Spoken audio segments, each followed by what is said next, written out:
Bismillahirrahmanirrahim.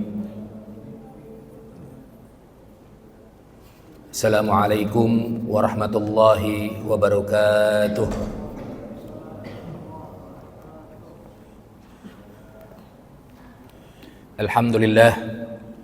Alhamdulillahi rabbil alamin, wa bihi nasta'in wa ala umuri dunya waddin. Wassalatu wassalamu ala nabiyyina Muhammadin wa ala alihi wa sahbihi ajma'in, amma ba'du. Rabbi israhli sadri wa yassirli amri wahlul 'uqdatam min lisani yafqahu qawli. Allahumma 'allimna ma yanfa'una wa zidna ilman.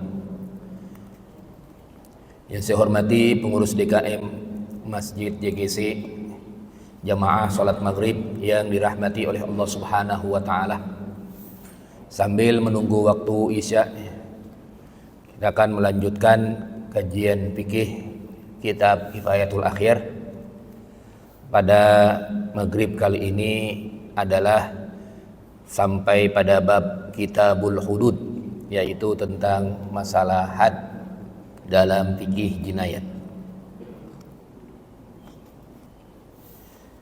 Jamaah salat maghrib yang dirahmati oleh Allah Subhanahu wa Ta'ala, sebagaimana dijelaskan sebelumnya bahwasanya jinayat terbagi menjadi 3. Jinayat itu adalah pidana, dari kata jana yajni jinayatan.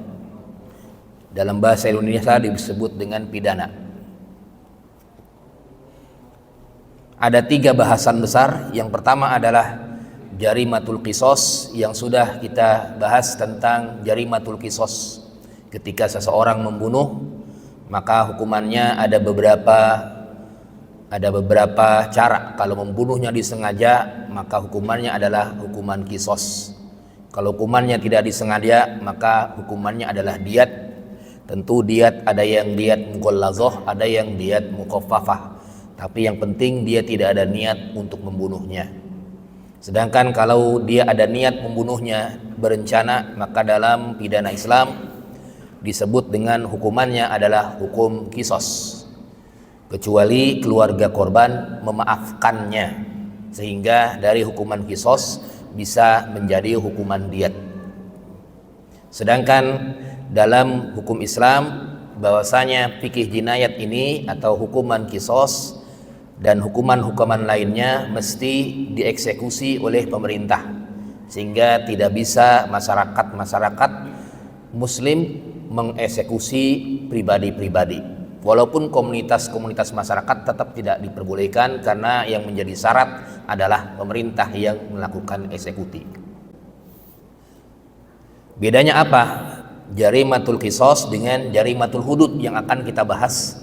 Kalau jarimatul qisas, dia ada istilah dimaafkan oleh keluarga korban.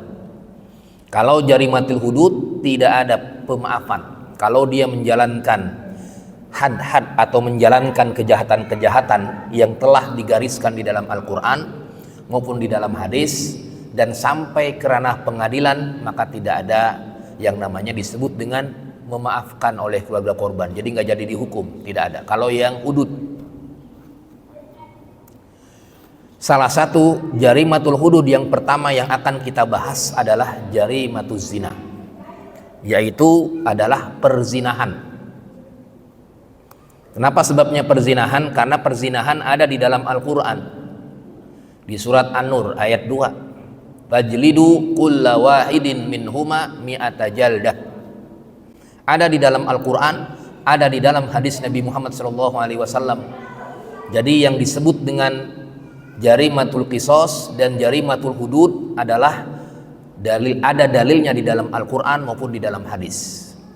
Kalau yang ketiga, jarimatul ta'zir, tidak ada dalilnya di dalam Al-Quran maupun di dalam hadis. Pemerintah bisa membuat sendiri aturan-aturan berdasarkan kemaslahatan. Undang-undang hoaks misalnya, kan kagak ada di dalam Al-Quran, di dalam hadis. Ada sih dilarang berbohong, tapi apa hukumannya? Di dalam menghina, dalam Al-Quran nggak boleh menghina orang, nggak boleh merendahkan orang, hukumannya dosa. Apa hukumannya di dalam di dalam dunia ini, tidak ada, maka dibuat oleh pemerintah, itu disebut dengan jarimatut ta'zir. Nah, jamaah sekalian yang dirahmati oleh Allah Subhanahu wa taala, yang pertama adalah terkait dengan jarimatul hudud adalah bab zina. Sebelum masuk ke zina itu seperti apa dan juga apa hukumannya, di Indonesia ini zina ini kalau di hukum Indonesia itu ada di pasal 411 KUHP yang terbaru, pasal 441 bukan 411 dan 412 KUHP-nya. Apa hukumannya? Kalau sudah beristri maka dia maksimal 1 tahun. 1 tahun maksimalnya. Coba dilihat sendiri. Pasal 441 di internet juga ada semua, di Google. Jadi hanya maksimal 1 tahun. Kalau 412 itu jarimah yang goir muhson bahasanya, yang belum menikah, maka dia maksimal 6 bulan. Nah, ini kalau dihukum di Indonesia. Tapi deliknya adalah delik aduan. Kalau tidak ada aduan, suka sama suka, tidak bisa dihukum. Kecuali ada aduan kalau misalnya muhson atau sudah menikah, diadukan oleh istrinya atau oleh suaminya, selingkuh misalnya. Kalau misalnya dia masih perawan atau perjaka kemudian berzina, kalau tidak ada delik aduan tidak bisa masuk ke pengadilan. Tapi kalau ada delik aduan, misalnya dari keluarga korban dan lain sebagainya, maka bisa adanya jarimah atau bisa adanya KUHP terkait dengan pasal 12 itu. Jadi sekedar informasi, 411 dan 412 jarimahnya adalah 1 tahun maksimal dan juga 6 bulan 412. Nah, jamaah sekalian dirahmati oleh Allah Subhanahu wa taala, nah, dalam hukum Islam, faslun fi bayani haddiz zina. Pasal tentang menjelaskan had atau hukuman berzina. Apa yang dimaksud dengan zina? Az-zina minal kabair. Zina itu adalah bagian dari dosa besar. Kenapa? Karena syariat Islam itu tujuannya adalah maqasidus syariah, yaitu salah satunya adalah hifdzul arab, menjaga kehormatan, agar jelas siapa suaminya, siapa istrinya. Kalau pengen berhubungan, bercampur, maka mesti menikah dulu dan lain sebagainya. Maka kalau orang itu berzina, maka minal kabair, maka dia termasuk dosa yang sangat besar. Wa mujibu lil haddin, dan wajib untuk dihad, wajib untuk dilakukan had di pengadilan, tapi yang mengeksekusi pemerintah. Kalau tidak ada tidak menjalankan syariat Islam, ya tidak bisa gitu kan. Jadi kalau kita pengen misalnya di Indonesia ini misalnya hukumannya rajam dan lain sebagainya, nggak bisa dilaksanakan. Kenapa? Karena kita menggunakan KUHP pasal 11 dan pasal 12. Ya, kalau pengen kepolisian pakainya itu, bukan pakai kitab ini. Pak polisi, saya pengen pakai kitab ini, hadu zina, nggak bisa. Tapi pakai KUHP maka pasal 411 atau pasal 42. Apa yang disebut dengan zina? Wadhabitu, yang dimaksud dengan zina adalah ilaju qadril hasyafah minaz zakari min farjin muharram mushtahan tab'an la subhatan fihi. Yang disebut dengan berzina itu adalah bertemunya alat kelamin laki-laki dan perempuan. Itu disebut dengan berzina, yang diharamkan oleh Allah Subhanahu wa taala. Bukan menikah, tapi tidak menikah, maka dia disebut dengan berzina. Itu definisinya. Jadi kalau jalan berdua nggak ada perzinahan di situ, tapi masuknya ke jarimatut ta'zir. Nanti masuknya ke bagian yang ketiga.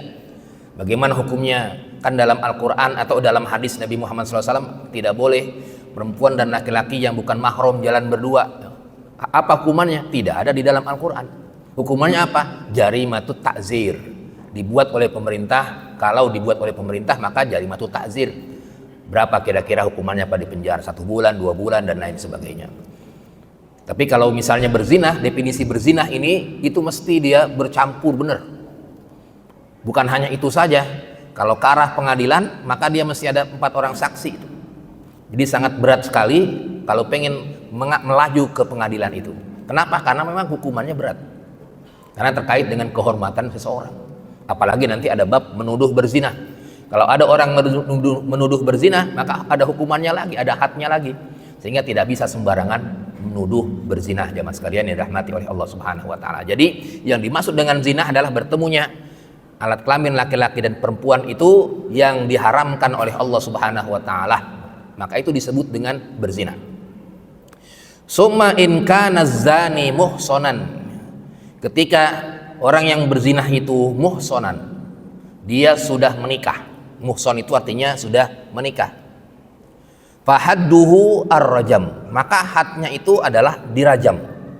Apa itu dirajam? Nanti ada definisinya dirajam itu seperti apa. Tapi secara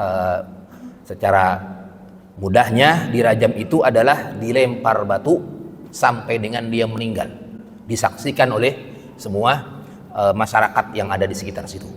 Nah, itu disebut dengan berzinah. Hukuman berzinah bagi orang-orang yang sudah punya istri atau sudah punya suami.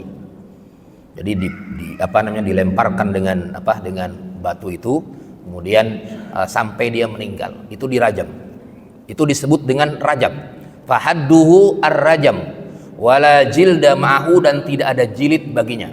Jadi hanya dirajam. Kalau dia sudah menikah, kemudian berzinah dengan wanita lain atau dengan pria lain, maka dia dihukum sampai dengan meninggal, dirajam. Maka kalau diterapkan ya, bisa berkurang, tapi juga ada mungkin di orientalis barat, orang yang tidak suka dengan Islam banyak yang nyinyir, mungkin kan ini melanggar HAM dan lain sebagainya. Ya, tapi kalau tidak menjalankan ini, ya, akibatnya perzinahan tidak akan kelar-kelar. Pasti ada perzinahan setiap harinya, ribuan orang berzina. Coba klik aja di Google berapa seharinya berzina. Di Indonesia saja ada ribuan orang berzina setiap harinya. Kenapa? Karena hukumannya hanya 1 tahun penjara bagi yang sudah menikah, atau 6 bulan penjara bagi yang belum menikah. Bahkan sekarang sudah banyak yang langsung dinikahin. Kenapa? Karena untuk menjaga kehormatan. Jadi orang yang sudah menikah atau muhson, maka dalam hukum Islam adalah hadduhu ar-rajam. Dia hadnya adalah dirajam. Wala jilda ma'hu, dan tidak ada jilid baginya. Jilid itu adalah dicambuk, tapi tidak ada kalau dia sudah menikah. Wa qala Ibnu Munzir, memang ada dikatakan Ibnu Munzir, wa in kana ghairu muhson, kalau dia ghairu muhson, belum menikah, perawan atau perjaka, kemudian berzina, fahadduhu al-jilid, maka hadnya itu hukumannya adalah dijilid, wat taghrib, dan juga diasingkan. Diasingkan itu maknanya dalam bahasa fikih ada yang dipenjara, ada yang dipindahkan dari tanah kelahirannya karena bisa membuat penyakit masyarakat. Jadi jilid, kalau yang belum menikah dia dijilid atau dicambuk, dilihat oleh masyarakat 100 kali jilid, wat taghrib, dan juga diasingkan 1 tahun. Dalam hadis Nabi riwayat Imam Bukhari Muslim, 1 tahun. Wala farqa fi zalika bainar rajul wal mar'ah, tidak ada perbedaan antara mau laki-laki mau perempuan, itu sama hadnya, yaitu dirajam bagi orang yang sudah menikah, dan juga belum menikah maka hukumannya dijilid dan juga ditaghrib atau diasingkan selama 1 tahun, jamaah sekalian yang dirahmati oleh Allah Subhanahu wa taala. Bahkan di dalam hadis Nabi Muhammad SAW riwayat Imam Bukhari Muslim ini, terkait dengan dasarnya, selain di dalam Al-Quran tadi, fajlidu kulla wahidin minhuma mi'ata jaldah, dari Umar bin Khattab qala innallaha ba'asa Muhammadan, sesungguhnya Allah Subhanahu wa taala mengutus Nabi Muhammad sallallahu alaihi wasallam bil haqqi wa anzala alaihil kitab. Allah Subhanahu wa taala mengutus Nabi Muhammad sallallahu alaihi wasallam dengan hak dan menurunkan Al-Qur'an. Fakana fima unzila alaihi ayatul rajam, di dalam Al-Qur'an ada yang diturunkan yang namanya ayat rajam. Faqara'naha wa wa'ainaha, kemudian kami membaca ayat rajam tersebut dan juga kami mempraktekannya di zaman Rasulullah sallallahu alaihi wasallam. Wa rajama Rasulullah sallallahu alaihi wasallam, dan Rasulullah sallallahu alaihi wasallam pernah merajam, pernah melakukan mengeksekusi orang yang berzina. Wa inni khosyitu, kata Umar bin Khattab, saya takut intolaz zaman, ketika zaman sudah berlalu, ketika zaman sudah berlalu jauh dari Nabi dan para sahabatnya, ayyakula qail ma najidu rajam fi kitabillah.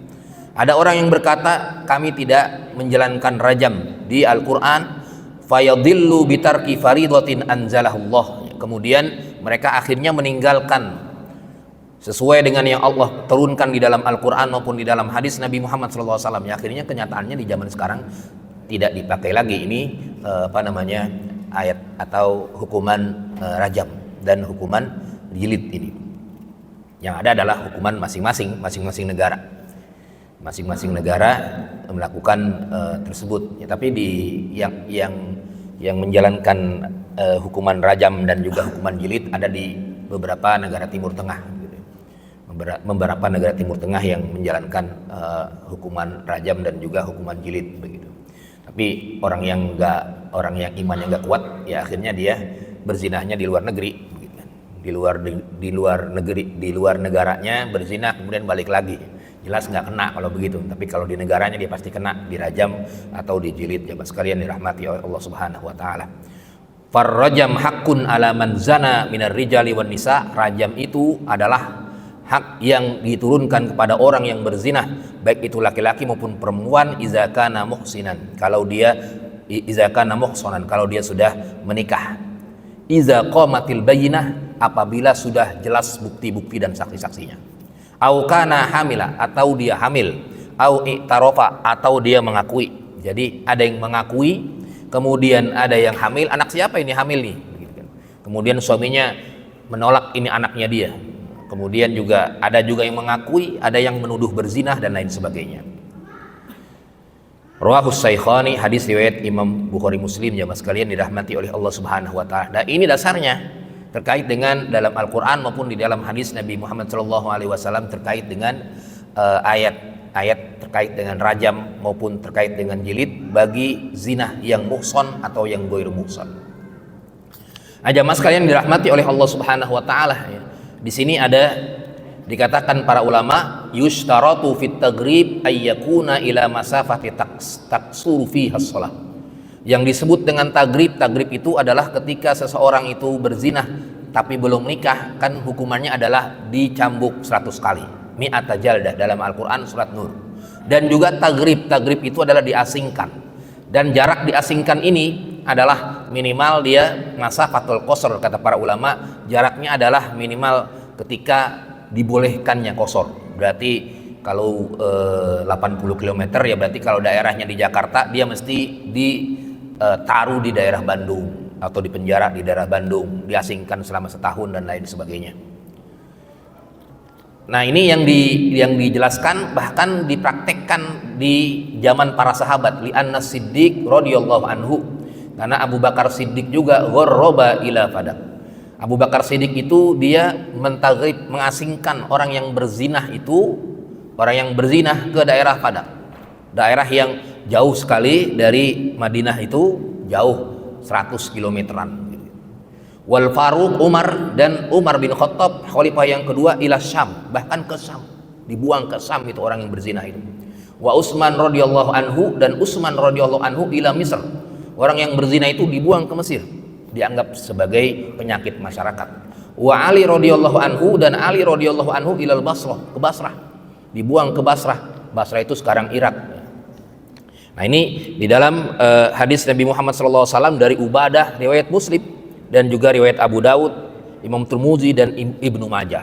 Jadi Rasulullah SAW mempraktekannya, kemudian sahabat Nabi baik itu Abu Bakar, Umar, Utsman, Ali dan lain sebagainya itu mempraktekkan terkait dengan rajam dan juga yang tidak menikah atau belum menikah dijilid dan juga diasingkan. Tadi sudah jelaskan Utsman kemana, kemudian Ali sampai ke Basrah, Utsman bin Affan ke Mesir, Umar bin Khattab sampai ke Syam. Diasingkan artinya dibuang itu, supaya dia bertaubat kepada Allah Subhanahu wa taala. Kalau mau masuk Madinah lagi setelah setahun lagi, diharapkan dia sudah bertaubat kepada Allah Subhanahu wa taala. Kemudian jamaah sekalian yang dirahmati oleh Allah Subhanahu wa taala, bahkan di sini dikatakan fal ijma ulama, mengatakan bahwasanya bukan hanya orang muslim, tapi kafir zimmi saja itu juga dirajam dan juga dijilid. Kafir zimmi itu adalah kafir ya zimmi non muslim yang hidup bersama dengan sahabat, bersama dengan Rasulullah SAW, yang tidak memerangi kaum muslimin, itu disebut dengan kafir zimmi. Yang hidup berdampingan damai, tetangganya yang non muslim dan lain sebagainya, dia mesti mengikuti hudud tadi kalau dilaksanakan, yaitu rajam dan juga jilid. Kenapa sebabnya? Alasannya yang pertama adalah karena mereka ahlul milal, mereka semua agama mereka juga sama mengharamkan zina. Tidak ada agama yang tidak mengharamkan zina. Semua pasti mengharamkan zina, sama semua, ittifaq. Nggak ada perbedaan pendapat para ulama, nggak ada perbedaan pendapat para ahli-ahli agama mereka juga. Semua pasti yang disebut dengan perzinahan, mabuk dan lain sebagainya itu pasti tidak diperbolehkan. Dan juga pernah juga Rasulullah Shallallahu Alaihi Wasallam merajam Yahudiyan, pernah merajam 2 orang Yahudi yang ada di Madinah. Zanaya, mereka berdua berzina, wa kana muhsonai, dan mereka adalah sudah punya suami, sudah punya istri, sehingga dirajam oleh Rasulullah Shallallahu Alaihi Wasallam di hadis dari Abdullah bin Umar riwayat Imam Bukhari Muslim. Jadi ini yang dijadikan dasar bahwasanya Rasulullah Shallallahu Alaihi Wasallam merajam 2 orang Yahudi tadi yang berzina, yang sudah menikah, dirajam oleh Rasulullah Shallallahu Alaihi Wasallam. Ini menunjukkan bahwasanya hukuman ini bukan hanya kepada orang muslim saja, tapi yang non muslim, tapi yang zimmi itu yang berada hidup di tengah-tengah masyarakat Islam itu juga terkena hudud zina. Kemudian jamaah sekalian dirahmati oleh Allah Subhanahu wa taala, wala yuhaddul mukrih, dan tidak dihukum had, tidak dihukum kalau dia mukrih, dia mukrah, dipaksa. Dalam keadaan terpaksa dia tidak, karena dalam hadis Nabi Muhammad SAW jelas rufi al qalam, bahwasanya qalam itu tidak dicatat kalau dia pertama dia dalam keadaan dipaksa, dipaksa maka dia tidak dihukum had ini. Lalu bagaimana kalau misalnya pemerintah membuat aturan jarimatut ta'zir? Bisa juga begitu kan. Walaupun dia misalnya saya terpaksa, berarti hukuman hududnya ini adalah jatuh atau tidak dilaksanakan, tetapi bisa dialihkan kepada jarimatut ta'zir. Kenapa? Karena jarimatul hudud ini adalah kalau dalam keadaan terpaksa mukroh itu, maka tidak dijalankan yang namanya had berzinah. Jamaah sekalian dirahmati oleh Allah Subhanahu wa taala. Wa syurut, dan juga syarat-syaratnya ada 4 di sini. Al-bulugh, yaitu balik. Jadi kalau belum balik maka tidak dilaksanakan ini had ini. Ada misalnya anak-anak atau nauzubillah misalnya yang belum balik berzina, maka tidak dilaksanakan ini hukuman rajam atau hukuman jilid. Yang dilaksanakan bisa menggunakan jarimatut ta'zir, misalnya di penjara anak, misalnya dibina di penjara anak misalnya, dan lain sebagainya. Itu bisa masuk ke dalam jarimatut ta'zir, yaitu hukuman yang dibuat oleh pemerintah. Jamaah sekalian dirahmati oleh Allah Subhanahu wa taala, berakal. Jadi kalau dia berakal baru dia bisa dijalankan itu yang disebut dengan had zina. Kalau gila tidak bisa, dia ntar dimasukkan dokter jiwa. Kalau dia memang gila maka dia tidak bisa kena yang disebut dengan had jiwa, jarimatul hudud. Wal hurriyah, dan juga merdeka. Nih, kalau budak ya sekarang sudah tidak ada. Merdeka, dia harus merdeka, bukan budak. Kemudian juga wa wujudul wad'i fi nikahin sahih, dan dia ketika zinah muhson, yang dia sudah punya suami atau sudah punya istri berzina, maka dia sudah punya istri dan sudah punya suami dalam keadaan nikah sahih. Benar-benar dia menikah begitu. Nikahnya nikah yang sah, bukan nikah yang tidak sah. Maka dia dijalankan yang disebut dengan jarimatul hudud. Jamaah sekalian yang dirahmati oleh Allah Subhanahu wa taala. Jadi syaratnya itu yang pertama adalah dia balik, kemudian dia berakal, kemudian dia al-hurriyah, kemudian dia merdeka, dan juga orang yang khususnya yang berzinah yang sudah menikah, maka dia pernikahannya dalam keadaan dalam keadaan nikahin sahih, dalam keadaan sahih jamaah sekalian dirahmati oleh Allah Subhanahu wa taala.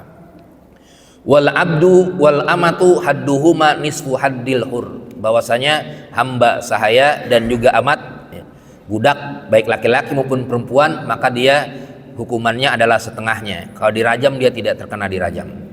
Kemudian kalau dia dijilid maka dia setengahnya, berarti 50 jilid jemaah sekalian dirahmati oleh Allah Subhanahu wa taala. Kenapa? Karena memang hukuman daripada dulu ya, hukuman daripada hamba sahaya, hukuman budak baik laki-laki maupun perempuan, ketika masih ada hukuman tersebut maka dia memang setengahnya. Rata-rata ketika pembagian yang lain-lain dalam hukum yang lain pun berbeda. Ketika talak juga berbeda. Kemudian yang lain juga berbeda, termasuk jarimatu zina. Ketika 100, maka bagi yang budak ini bukan 100 tapi 50 jamaah sekalian dirahmati oleh Allah Subhanahu wa taala. Wa hukmul liwati wa ityanul bahaim hukmu zina. Liwat atau homo atau lesbian itu juga sama, dia sama seperti hukum zina. Man ata zakaron fi, orang yang liwat ini adalah dia pertama masuk ke dalam kaum Nabi Lut, yang kedua adalah liwat ini juga orang yang berzinah fi duburihi, lewat dubur misalnya. Nah ini juga termasuk bagian dari hukuman zina jamaah sekalian dirahmati oleh, bukan hanya bertemu kelamin, dua kelamin, tapi dari dubur pun dia termasuk perzinahan. Kenapa sebabnya? Karena di dalam Al-Qur'an surat A'raf Allah Subhanahu wa taala berfirman, atatunal fahisah ma sabaqakum biha min ahadin minal alamin. Nah, itu adalah bagian dari perbuatan yang keji yang tidak dibolehkan oleh syariat jamaah sekalian yang dirahmati oleh Allah Subhanahu wa taala. Bahkan di dalam hadis Nabi Muhammad SAW dikatakan iza atar rojul. Ini bagi orang yang mempunyai penyakit homo. Apabila seseorang laki-laki mendatangi laki-laki alias homo ini, fahuma zanian, maka dia keduanya sama seperti berzina. Wakilah, kemudian menurut para ulama dikatakan bahwasanya hukumannya bagi orang tersebut adalah muhsonan kana au ghairu muhson ar-rajam. Mau dia muhson atau ghairu muhson, dia rajam. Jadi tidak ada yang namanya seperti berzina. Kalau misalnya laki-laki perempuan yang belum menikah, itu kan yang belum menikah adalah dijilid atau dicambuk 100 kali atau diasingkan selama 1 tahun. Tetapi kalau yang homo itu dia tidak diasingkan atau dijilid, langsung dirajam. Itu bagi yang hukuman homo, baik itu dia sudah menikah atau dia belum menikah. Kenapa sebabnya? Karena di dalam hadis Nabi Muhammad SAW di sini dikatakan, di hadis Ibnu Abbas riwayat Imam Ahmad, Imam Tirmidzi, Imam Ibnu Majah, man wajadtumuhu ya'malu amala qaumi Lut faqtuluh al-fa'il wal maf'ul bihi. Barang siapa yang kalian semua menemukan orang yang melakukan perbuatan Nabi Lut seperti kaum Nabi Lut itu, faqtuluh al-fa'il wal maf'ul, maka bunuhlah dia, baik itu al-fa'il wal maf'ul, kedua pelaku tersebut. Dan di hadis yang lain di riwayat Imam Nasai dan Ibnu Majah, farjamu al-a'la wal asfal, dirajam orang-orang yang melakukan homo atau lesbian itu, yaitu dirajam hukumannya. Rawahu Abu Daud wa Tirmidzi wa Ibnu Majah, hadis riwayat Imam Tirmidzi, Imam Nasai dan Ibnu Majah. Jadi hukuman liwat itu adalah bukan hanya berzina, bertemu kelamin laki-laki perempuan, tapi dari belakang pun dia termasuk berzina. Jadi artinya bukan suami istri ya, tapi dia kepada yang lain juga begitu. Kalau suami istri kan hukumannya lain, dia hukumannya dilaknat, bukan berzina tapi dilaknat saja. Tapi kalau dia sama yang lain atau bukan istrinya tapi dia lewat dubur, maka dia juga termasuk hukumnya adalah hukum berzina. Wa fi kaifiyati qatlihi, dan bagaimana hukumannya itu, hukuman caranya itu, yuqtalu bis saif, yaitu dibunuh bis saif dengan pedang. Jadi yang disebut dengan dibunuh ini menurut sebagian ulama Syafi'iyah bukan dirajam seperti perzinahan biasa, yaitu dilempar batu sampai dengan meninggal, tapi dengan pedang. Kal murtaddi, seperti orang yang murtad, li'annahu sabiqu ilal fahmi min lafdzil qatl, karena memahami menurut para ulama ini adalah sama seperti saif, yaitu yuktal itu artinya dibunuh sesuai dengan hadis, bukan seperti dirajam. Walaupun di hadis yang lain ada yang kalimat dirajam. Yang dibunuh dengan pedang ini, orang yang homogen atau homo atau lesbian ini adalah pendapatnya Imam Shohahahu An-Nawawi, pendapatnya Imam Nawawi jemaah sekalian dirahmati oleh Allah Subhanahu wa taala. Wakila dan dikatakan menurut ulama-ulama Syafi'iyah lain adalah yurjam, dirajam. Li ajli riwayatil ukhra, karena ada riwayat lain tadi di hadis Nabi farjumu al-a'la wal asfar, riwayat Imam Abu Daud, Imam Tirmizi. Ini Imam Rafi'i. Jadi antara Imam Nawawi dan Imam Rafi'i, kalau Imam Nawawi dia lebih berpendapat dengan pedang dibunuhnya. Tapi kalau Imam Rafi'i tetap seperti zina biasa, itu dirajam. Kemudian jamaah sekalian dirahmati oleh Allah Subhanahu wa taala, bahkan ada sebagian ulama Syafi'iyah yang lain bukan hanya dengan pedang, bukan hanya dirajam, tapi adalah yuhdamu alaihi jidarun au yurma bihi syahikun hatta yamun. Dia dilemparkan dari ketinggian, kemudian ditimpa dengan batu. Ini sebagaimana hatta yamut, sampai dengan meninggal, ahzan min azabi kaum Lut, sebagaimana azab kaum Lut. Kaum Lut kan azabnya di dalam Al-Qur'an seperti itu, tertimpa kaum Sodom itu ya, tertimpa bangunan-bangunan sampai meninggal. Nah, itu pendapatnya ulama Syafi'i yang ketiga, diantaranya Ibnu Munzir dan lain sebagainya. Jadi ada 3 pendapat terkait dengan kaum Sodom, kaum lesbian itu terkait dengan terkait dengan bab zina ini. Ada yang disebut dengan sama seperti berzina, artinya hukumannya rajam. Kemudian pendapatnya Imam Rafi'i, Imam Nawawi mengatakan dengan pedang saja. Kemudian yang satu lagi adalah Imam Ibnu Munzir dan lain-lain, yaitu sama seperti kaum Nabi Lut, yaitu ditimpa dengan bangunan sampai dengan dia meninggal, dengan batu dan lain sebagainya sampai dengan meninggal. Nauzubillah, summa nauzubillah. Kenapa? Karena penyakit yang tidak boleh tidak boleh dibiarkan ya, karena itu akan merajalela terus-menerus sampai dengan akhir zaman jamaah sekalian yang dirahmati oleh Allah Subhanahu wa taala. Wa amma ityanul bahaim, adapun dia berzinah dengan bahaim, dengan binatang, ini juga ada hukumannya. Faharamun qat'am, juga sama, haram secara qat'an, li'annahu fahisah, karena itu termasuk dengan perbuatan keji. Wa fi ma yajibu bi fi'lihi, kemudian apa hukumannya? Khilafun, ada perbedaan pendapat para ulama. Qila, menurut sebagian ulama Syafi'iyah, yuhaddu hadda zina, sama seperti had zina. Nah, tinggal kalau diterapkan ini tinggal diputuskan oleh undang-undang, kira-kira mau pendapat yang mana gitu. Karena dalam hukum Islam itu hakim itu mempunyai kewenangan untuk memilih pendapat-pendapat yang populer, menurut hakim ini yang lebih kuat dan lain sebagainya. Jadi pendapat yang pertama adalah sama seperti had berzinah. Jadi adalah dia fayufarriqu fihi bainal muhsan wa ghairihi, sama seperti had zinah, yaitu yang muhsan dan juga ghairu muhsan. Jadi dia dirajam dan juga dijilid 100 cambukan dan juga diasingkan kalau dia berzinah dengan hewan. Wasani, dan juga pendapat yang kedua adalah pendapatnya Imam Nawawi, hadduhu al-qatl, yaitu hadnya adalah dibunuh saja, muhsanan kana au ghairu muhsan, sebagaimana hadis Nabi Muhammad SAW, baik itu yang muhsan, yang sudah menikah atau yang belum menikah, kalau dia berzinah dengan hewan, maka dalam hadis Nabi, man ata bahimatan faqtuluhu waqtuluha ma'ahu, rawahu Abu Daud wa Tirmizi. Hadis riwayat Imam Abu Daud dan Imam Tirmizi. Barang siapa yang dia berzinah dengan hewan, maka bunuhlah dia, waqtuluha, dan bahkan hewannya juga dibunuh, ma'ahu, bersama dengan dia.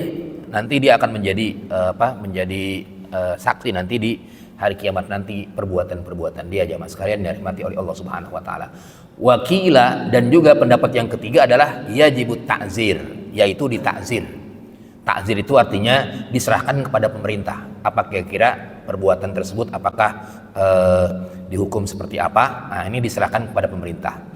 Ini pendapatnya Imam Ruyani dan lain sebagainya, ulama Syafi'iyah, liqauli Ibnu Abbas, karena pendapatnya Ibnu Abbas, pendapat sahabat Nabi Muhammad SAW, laisa 'alal ladzi ya'til bahimata haddun. Tidak ada bagi orang yang dia berzinah dengan bahimah adalah had. Jadi tidak masuk ke dalam jarimatul hudud. Kalau jarimatul hudud khusus buat berzinah, baik itu liwat maupun homo dan lesbian. Kalau kepada binatang, dia mesti yang hukuman yang ketiga, yaitu jarimatut ta'zir. Jarimatut ta'zir adalah hukuman yang dibuat oleh pemerintah. Tinggal pemerintah membuatnya. Kalau memang itu merupakan salah satu perbuatan yang tidak baik, kemudian dibuat perzinahan terhadap hewan, apa hukumannya? Apakah dipenjara dan lain sebagainya, jamaah sekalian yang dirahmati oleh Allah Subhanahu wa taala.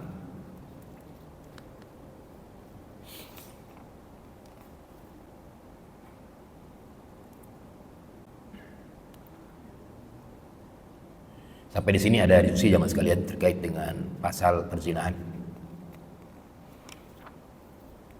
Jadi memang kalau perzinahan hukumannya tidak bisa dilaksanakan di Indonesia ya. Itu poin pentingnya karena yang mengeksekusi mesti pemerintah. Assalamualaikum warahmatullahi wabarakatuh. Waalaikumsalam warahmatullahi wabarakatuh. Mohon penjelasan Ustaz tentang rajam itu ya. Andai kata terjadi suami istri yang melakukan zina, kan dua-duanya kena rajam.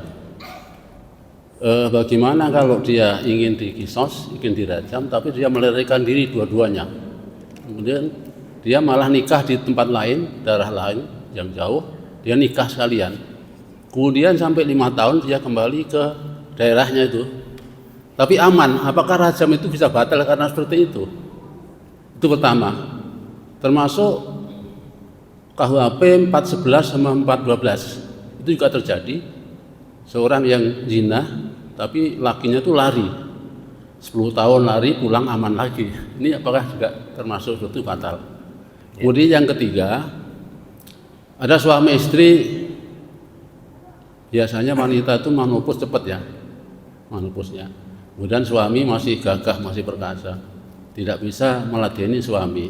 Kemudian laki-laki itu melalaikan onani, itu bagaimana hukumnya? Dosa apa enggak? Terima kasih. Assalamualaikum warahmatullahi wabarakatuh. Waalaikumsalam warahmatullahi wabarakatuh. Yang pertama adalah terkait dengan seorang suami melakukan perzinahan gitu ya, dengan selingkuhannya. Kemudian sebelum dilakukan rajam, karena dirajam itu sudah dibunuh kan, kemudian dia melarikan diri gitu ya ke orang kampung tersebut. Kayak misalnya di satu negara yang melaksanakan rajam. Misalnya di Kuwait, Saudi misalnya, negara-negara sebagian negara-negara Timur Tengah itu merasakan rajam. Nah, dia lari misalnya, lari ke negara lain ya bisa. Dia lari, cuman kalau dia kembali ke negara tersebut, ya tetap dia dilaksanakan rajam tersebut. Gitu. Dilaksanakan rajam tersebut kalau dia kembali ke negara tersebut. Gitu. Kalau dia kembali, biasanya dia nggak kembali ke negara tersebut karena ini adalah jarimah yang tidak ada yang namanya ma'fu. Itu yang pertama. Beda dengan kisos. Kalau ini adalah jarimah yang tidak ada ma'fu dia. Jadi kalau dia sudah berzinah di sebuah negara yang menjalankan syariat Islam, ada rajamnya, kemudian ada dicambuk, dijilid, kemudian ya ketika dia sebelum dieksekusi, akhirnya dia kabur ke negara di luar negaranya yang negaranya tidak menganut itu ya, sehingga dia menikahlah berdua itu.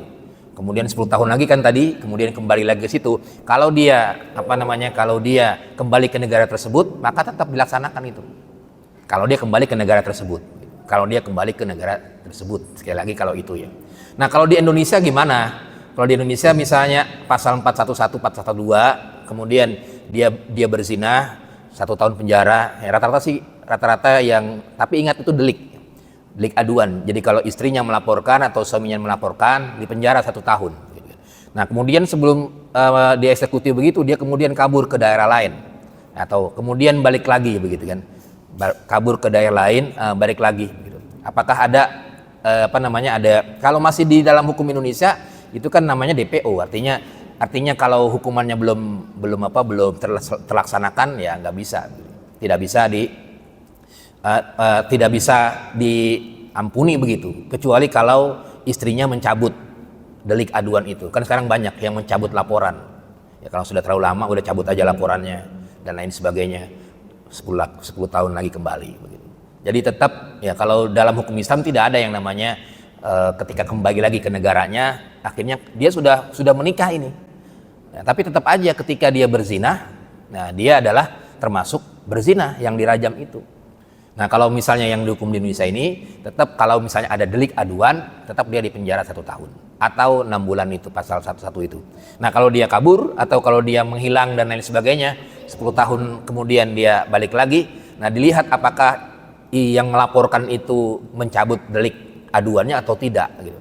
Kalau dia mencabut, ya mungkin tinggal muhaki atau pengacara dan lain sebagainya, apakah bisa memenangkan sidang dan lain sebagainya, wallahu alam itu terkait dengan kasus tersebut. Ini saya sudah menikah sekarang.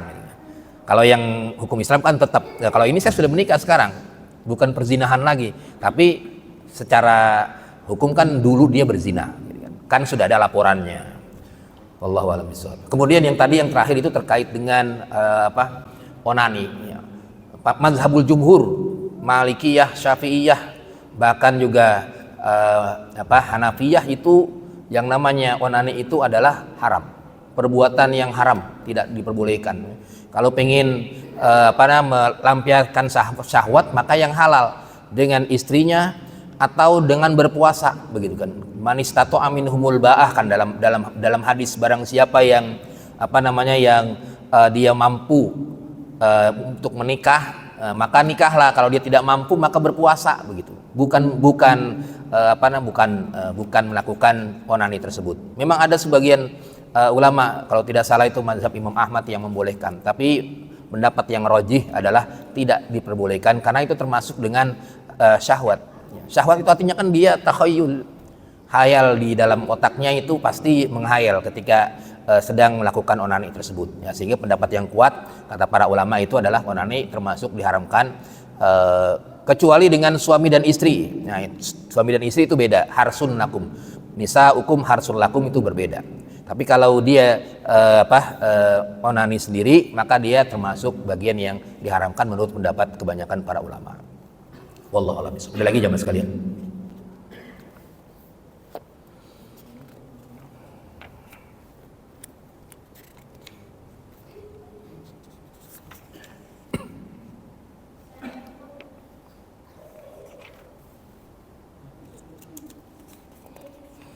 Kalau ada yang mengatakan hukuman Islam ini kejam, maka tinggal balikin bahwasanya kalau tidak melakukan perzinahan maka tidak ada hukuman itu. Dan kalau kita bebas dari perzinahan, artinya tidak melakukan perzinahan dengan berselingkuh atau dengan berzina yang bukan yang dihalalkan, maka tidak ada hukuman itu, begitu kan. Sama dengan yang lain-lainnya. Makanya itu adalah salah satu solusi yang ada di dalam Al-Quran dan di dalam hadis Nabi Muhammad SAW dipakai, ya alhamdulillah. Ini berarti bagian dari kalau di Indonesia belum menjalankan syariat Islam, maka kaum muslimin diwajibkan untuk berdakwah saja, berdakwah kepada masyarakat dan lain sebagainya. Jadi karena kita tidak menjalankan syariat Islam, sehingga ya berdakwah. Ya, mudah-mudahan ya kan sekarang baru undang-undang zakat, undang-undang dan lain sebagainya. Karena kan yang menolak hukuman, apalagi hukuman pidana kan orang Islam juga belum tentu menerima, orang Islamnya juga belum tentu menerima. Jangan tanya kepada orang yang non Muslim, orang yang Islam aja yang mungkin KTP-nya Islam belum tentu menerima hukuman ini. Yang nggak sholat dan lain sebagainya itu pasti dia akan menolak ini. Ya, kenapa? Karena tadi hukumannya berat banget, begitu kan. Tapi dalam Islam hukuman berat itu untuk menjaga kehormatan daripada manusia, kehormatan, menjaga nasab, agar jelas itu turunannya siapa, bukan zina dan lain sebagainya, jamaah sekalian dirahmati oleh Allah Subhanahu wa taala. Baik, mudah-mudahan bermanfaat jamaah sekalian yang dirahmati oleh Allah Subhanahu wa taala. Nanti pada pertemuan yang akan datang tentang masalah zina, qazfu zina, menuduh berzina yang mesti ada 4 orang saksi melihat langsung. Karena hukumannya berat, maka dia kalau mau ke ranah pengadilan, maka dia harus melihat langsung itu. Melihatnya bukan berdua masuk ke dalam hotel, bukan, itu nggak termasuk, tapi benar-benar dia melihat perbuatan tersebut. Kalau dia cuma jalan berdua, itu nggak bisa masuk ranah perzinahan, paling ranahnya takzir. Tapi kalau ingin mengadu kepada pengadilan terkait dengan zina, maka dia harus melihat dengan mata kepalanya terkait dengan 4 orang saksi, karena ada di dalam Al-Quran terkait dengan 4 orang saksi yang langsung harus melihat mata kepalanya sendiri. Kalau di zaman dulu hanya itu, tapi kalau di zaman sekarang para ulama modern bisa dengan CCTV. Kenapa? Sebabnya kalau CCTV itu dilihat juga dengan mata orang. Ya mohon maaf seperti kasus yang viral, gitu kan. viral, video viral gitu kan, perzinahan. Nah, itu kan dilihat bukan hanya satu orang tapi banyak orang. Nah, itu juga bisa masuk ke ranah pengadilan. Tapi kalau hanya sekedar masuk hotel, kemudian jalan berdua dan lain sebagainya, maka dia belum masuk ke ranah pengadilan, belum masuk ke ranah perzinahan. Tapi paling ini adalah dia ke ranah jarimatut ta'zir, jamaah sekalian yang dimati oleh Allah Subhanahu. Kenapa? Karena perzinahan itu hukumannya berat, yaitu dirajam dan juga dicambuk 100 kali dan juga diasingkan, sehingga mesti ada cara atau mesti menjaga kehormatan seseorang, jangan sampai asal tuduh Anda berzina, sehingga harus ada syarat-syarat tersebut. Kalau misalnya dia asal tuduh, maka nantinya orang yang menuduh itu bisa terkena hukuman juga, bisa terkena had juga, jamaah sekalian yang dirahmati oleh Allah Subhanahu wa taala. Ustaz, sedikit Ustaz, mumpung masih ingat ini. Ada dokter menyarankan ya supaya untuk menghindari kesehatan tidak terganggu, onani itu diperlukan, katanya begitu. Nah, ini gimana menurut Islam? Karena dokter itu juga saya lihat orangnya Islam juga gitu. Apakah dia nggak tahu hukum? Tapi dia menyarankan begitu. Ini gimana? Apakah tetap karena itu ujur ya? Kalau nggak keluarkan katanya menimbulkan penyakit prostat atau apa begitu? Nah, ini mohon penjelasan tentang kaitannya dengan ini. Terima kasih, dengan kesehatan. Iya, kalau dalam Islam itu sama seperti tadi gitu ya. Jadi kalau dia onani itu mesti suami istri. Jadi dengan suami dan istrinya itu baru boleh. Tapi kalau sendirian itu tidak diperbolehkan karena termasuk syahwat. Tidak diperbolehkan karena termasuk syahwat. Ya memang tadi ada sebagian ulama, tapi menurut saya itu enggak kuat karena ada tadi ada daya takhayyul tadi begitu. Daya takhayyul, ada pikiran yang tidak baik dalam pikirannya ketika onani tadi. Walaupun terlepas dari pendapat-pendapat dokter dan lain sebagainya, kalau menurut saya puasa yang penting, atau dia menyalurkan dengan hal yang dihalalkan. Kalau anak muda ya tinggal menikah, atau kalau yang sudah punya istri tinggal sama istrinya dan lain sebagainya. Wallahu a'lam bishawab. Mudah-mudahan bermanfaat jamaah sekalian dirahmati oleh Allah Subhanahu wa taala. Sama-sama kita akhiri dengan membaca doa kafaratul majlis. Subhanakallahumma bika asyhadu an la ilaha illa anta astaghfiruka wa atubu ilaik. Assalamualaikum warahmatullahi wabarakatuh.